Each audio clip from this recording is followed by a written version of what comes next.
masih punya keberuntungan yang mungkin tidak dimiliki oleh orang lain.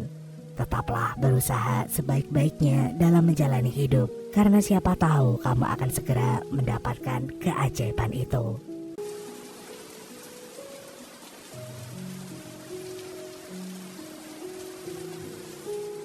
Tiga tahun yang lalu, Baku Madarame merupakan anggota dari organisasi hitam yang bernama Kakero. Organisasi ini bergerak dalam permainan judi ilegal. Sejak awal berdiri, pimpinan Kakero selalu menuntut dan mengejar pihak yang kalah untuk segera membayar konsekuensi hukumannya tanpa melihat pangkat dan jabatan dari orang tersebut. Oleh karena itu, Kakero bisa merekrut banyak anggota, bahkan perannya dapat mempengaruhi pemerintahan yang sedang berkuasa. Kembali lagi dengan Baku malam itu, ia mempertaruhkan uang bahkan nyawanya sendiri untuk menggulingkan pemimpin organisasi.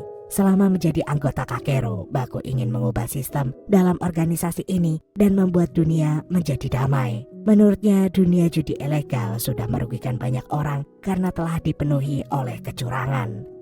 Maka dari itu, Baku selalu berusaha membuka strategi kecurangan yang dilakukan oleh orang-orang ini, hingga ia diberi julukan pemakan kebohongan.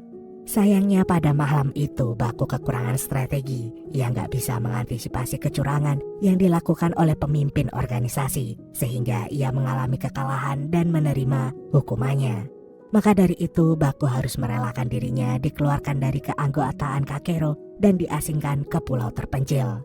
Meskipun begitu, termasuk hukuman yang beruntung karena ia tidak perlu menyerahkan nyawanya di hadapan pemimpin organisasi. Sejak saat itu, kehidupan Baku dimulai dari nol lagi. Ia tinggal di tepi pantai dan sering mendatangi lapak-lapak judi yang digelar oleh warga lokal. Seperti siang ini, ia datang ke tempat perjudian yang menggunakan dadu. Awalnya Baku hanya mengamati orang-orang di sana, sampai ia menemukan strategi yang dilakukan oleh bandar judi itu. Ia pun dengan santainya menantang orang itu dan menaikkan uang taruhannya dari yang biasanya hanya 1.000 sampai 2.000 yen. Sekarang ia memasang 1 juta yen. Akan tetapi Baku tetaplah Baku. Meskipun kehidupannya yang udah jauh dari organisasi Kakero, ia tidak kehilangan kecerdasannya. Dalam waktu singkat, Baku bisa mengalahkan si bandar judi dan memenangkan 2 juta yen. Tidak hanya itu, Baku juga mengungkapkan rahasia perjudian dadu ini yang telah dicurangi oleh bandar judi dengan memasang magnet di bawah mejanya. Hal inilah yang membuatnya selalu menang, sedangkan pesertanya yang lain harus menelan kekalahan dan kerugian yang besar. Setelah mendengar penjelasan Baku, orang-orang pun marah dan langsung meminta ganti rugi kepada sang bandar judi itu.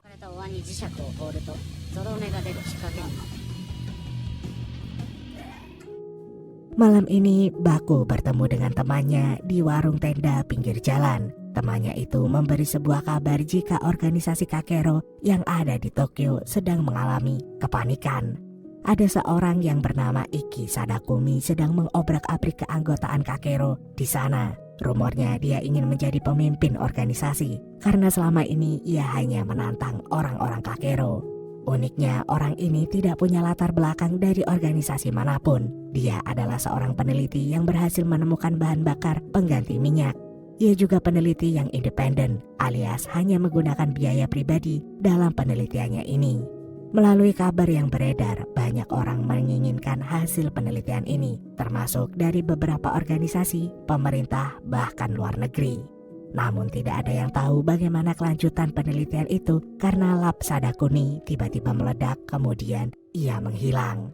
Dan Sadakuni baru muncul baru-baru ini dengan misinya menantang hampir semua anggota Kakero. Namun tidak ada yang tahu tujuan Sadakuni melakukan hal ini. Akhirnya setelah mendengar kabar itu, Baku pun bertekad untuk kembali ke Tokyo dan menggulingkan pemimpin organisasi. Meskipun sekarang ia bukan anggota Kakero, tapi Baku yakin ia bisa menemukan cara untuk mencapai tujuannya.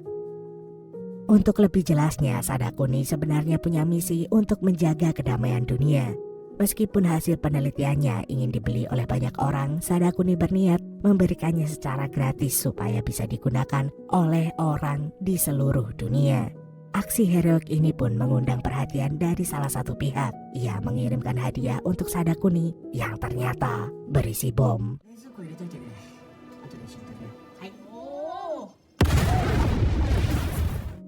Ledakan ini akhirnya membuat semua teman Sadakuni meninggal sedangkan ia mengalami kebutaan.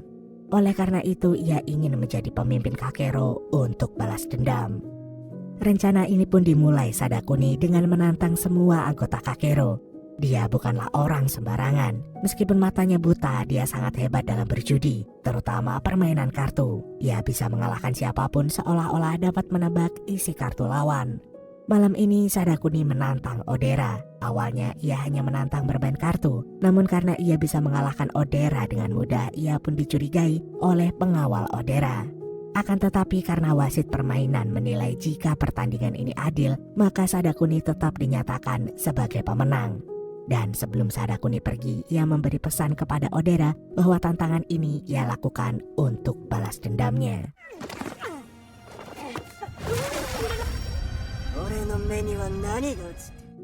Sementara itu beberapa hari kemudian Baku pergi ke Tokyo. Di sini tanpa sengaja ia bertemu dengan Kaji, seorang pemuda yang merasa hidupnya selalu sial. Kebetulan siang itu ada orang yang mengejar Kaji dan Kaji hampir tidak bisa melarikan diri, dan untungnya di situ ada Baku yang langsung menyelamatkan Kaji dan mengusir orang itu. Akhirnya Kaji pun menceritakan bahwa selama ini ia terlilit hutang sebanyak 2,2 juta yen. Hal itu ia alami karena seseorang temannya meminjam namanya untuk berutang di pinjol. Maka dari itu sampai sekarang Kaji selalu dikejar-kejar oleh orang-orang tak dikenal yang menagih utang temannya.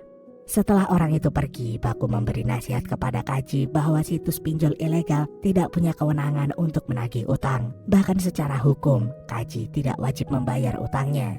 Akhirnya untuk meningkatkan kepercayaan diri Kaji, Baku mengajak bocah itu. Ia ingin menunjukkan bahwa masih ada keberuntungan di dunia yang bisa ia dapatkan.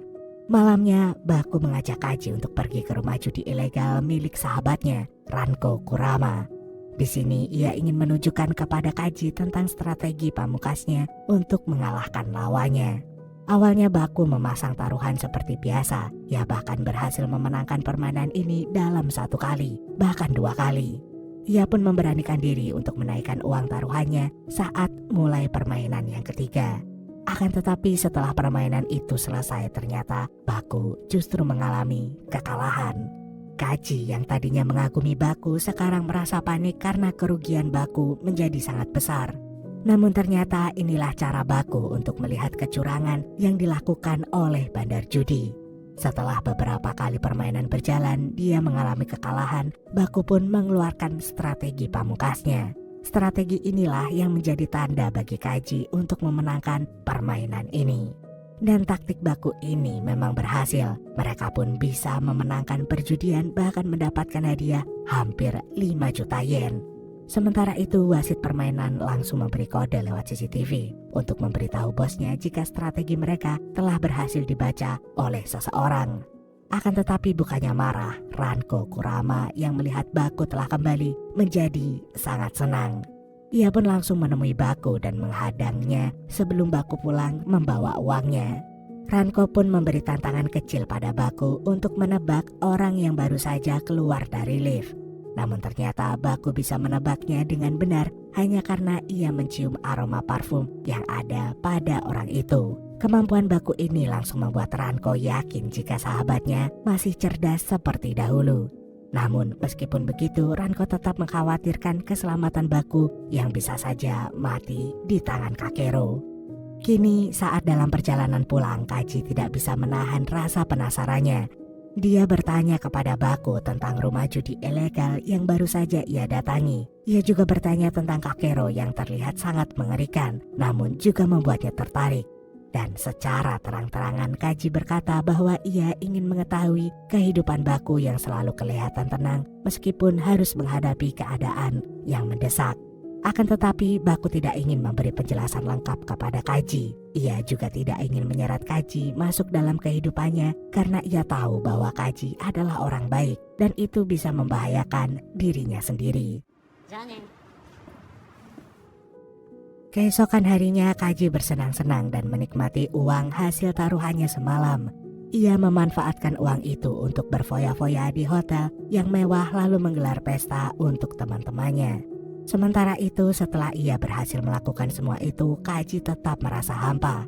Ternyata seluruh kemewahan yang ia dapatkan tidak sebanding dengan kesenangan yang ia rasakan ketika bertanding di meja perjudian bersama Baku. Dan oleh karena itu, Kaji berniat untuk kembali lagi menemui Baku. Sementara itu, pada malam berikutnya giliran Sadakuni yang datang ke rumah judi Ranko. Akan tetapi kedatangannya kali ini bukan untuk bermain judi, melainkan untuk melawan Ranko sebagai anggota Kakero.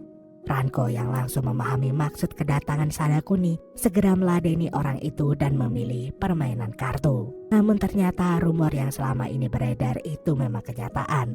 Sadakuni berhasil menenangkan seluruh permainan. Padahal Ranko bukanlah orang yang baru dalam dunia perjudian. Ranko seolah dibuat tak berdaya dan harus pasrah menerima kekalahan. Akhirnya Sadakuni pun pergi karena ia tahu Ranko tidak mungkin menang melawannya. Namun tiba-tiba Baku datang lalu menantangnya. Ia bahkan memberi tantangan kecil kepada Sadakuni untuk membuktikan bahwa orang itu benar-benar buta. Akan tetapi Sadakuni tidak ingin melawan Baku karena ia bukan anggota Kakero. Setelah itu ia pergi dari sana diikuti oleh asistennya. Sementara itu saat Ranko masih penasaran dengan kekalahannya barusan, tiba-tiba ia ditelepon oleh Baku dan mengajaknya bertemu. Baku berkata bahwa ada urusan mendesak yang perlu ia bicarakan dengan Ranko. Gak lama kemudian Ranko menemui Baku. Ternyata urusan penting yang dimaksud Baku adalah karena ia ingin meminta keanggotaan Kakero kepada Ranko supaya ia bisa melawan Sadakuni. Namun tentu saja Ranko menolak karena keanggotaan Kakero merupakan hal berharga di hidupnya. Akhirnya Ranko pun memberi saran supaya Baku bertemu dengan Taro, salah satu anggota Kakero yang sering mencari orang untuk bermain dengannya. Sayangnya sebelum Ranko memberi peringatan tentang berbahayanya Taro, Baku justru sudah pergi untuk menjalankan rencana selanjutnya. Secara kebetulan Baku malah bertemu dengan Kaji yang ternyata memang ingin bicara padanya. Namun tak butuh waktu lama Baku pun menerima Kaji sebagai asistennya karena ia sadar bahwa ia sekarang membutuhkan Kaji.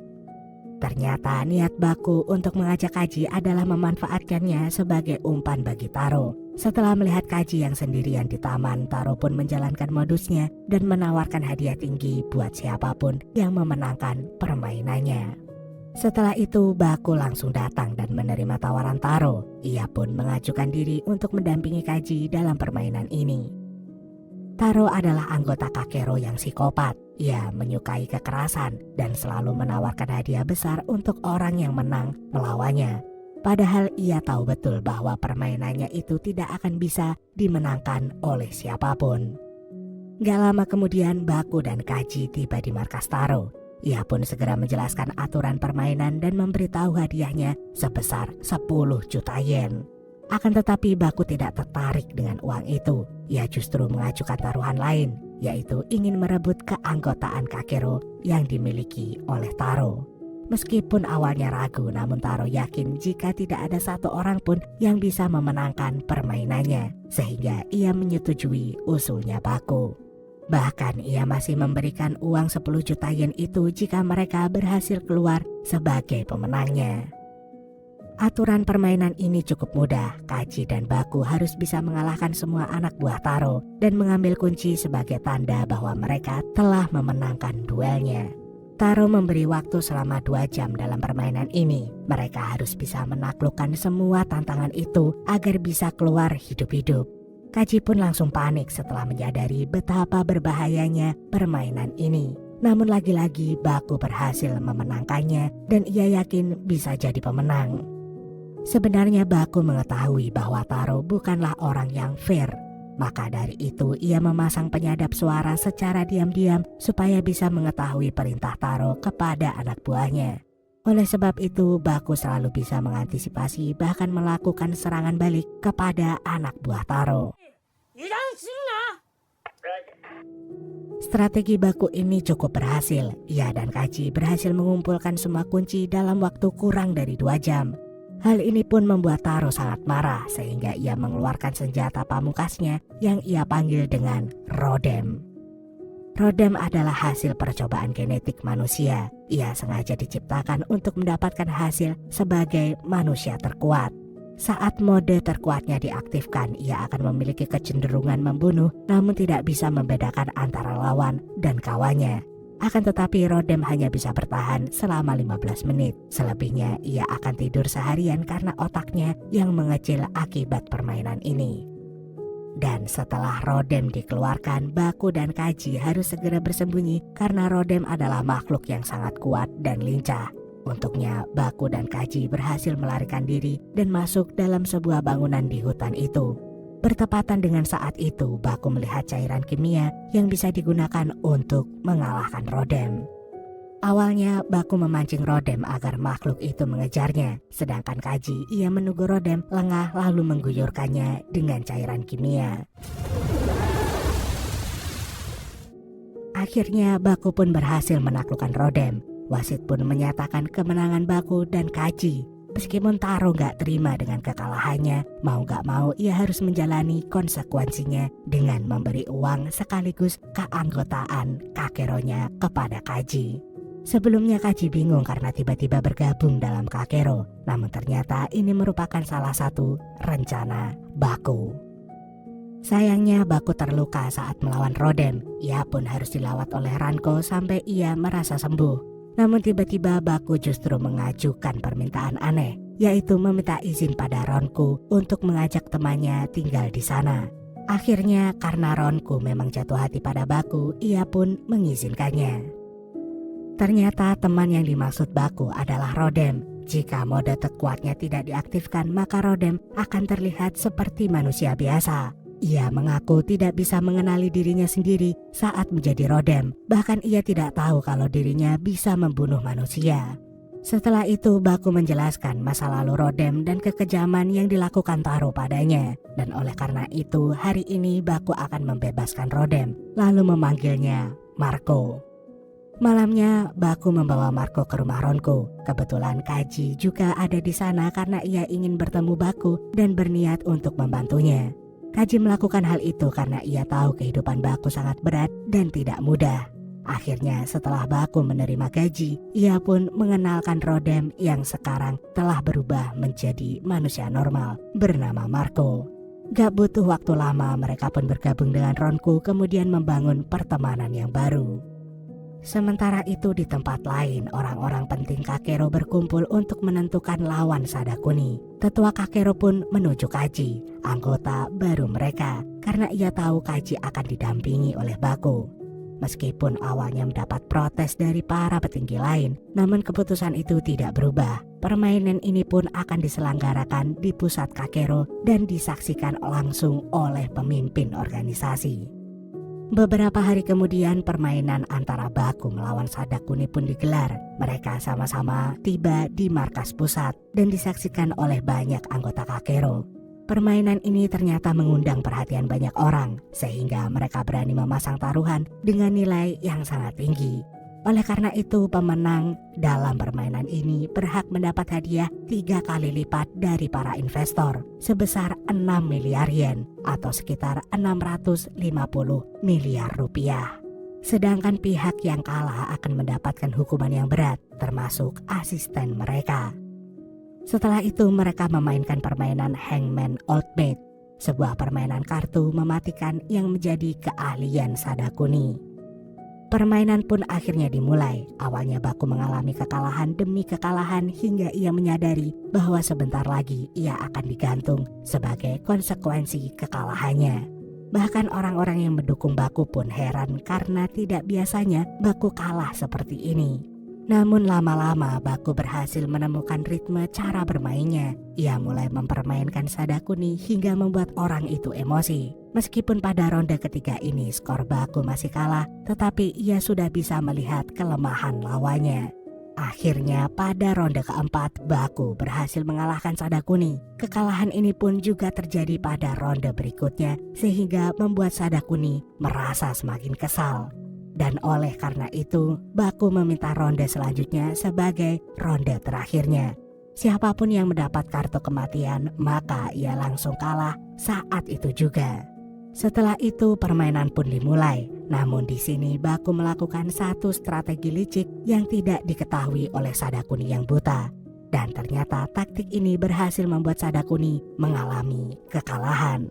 Sementara itu Baku yang memenangkan permainan ini menjelaskan bahwa selama ini Sadakuni berbuat curang.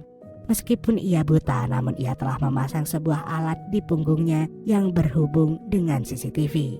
Benda inilah yang bisa membuat Sadakuni bisa melihat kartu lawannya, sehingga ia dapat memenangkan semua jenis permainan kartu. Dan untuk menerima kekalahan ini, Sadakuni pun harus menjalani hukumannya.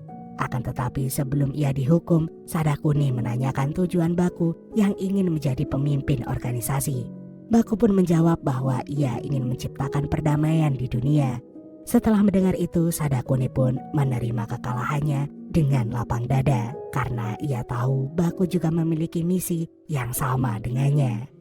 Akhirnya beberapa hari kemudian, Baku yang telah memenangkan permainan pun berhak melawan pemimpin organisasi. Ia ingin menepati janjinya untuk mengalahkan pemimpin itu, lalu mengubah Kakero menjadi organisasi yang lebih baik.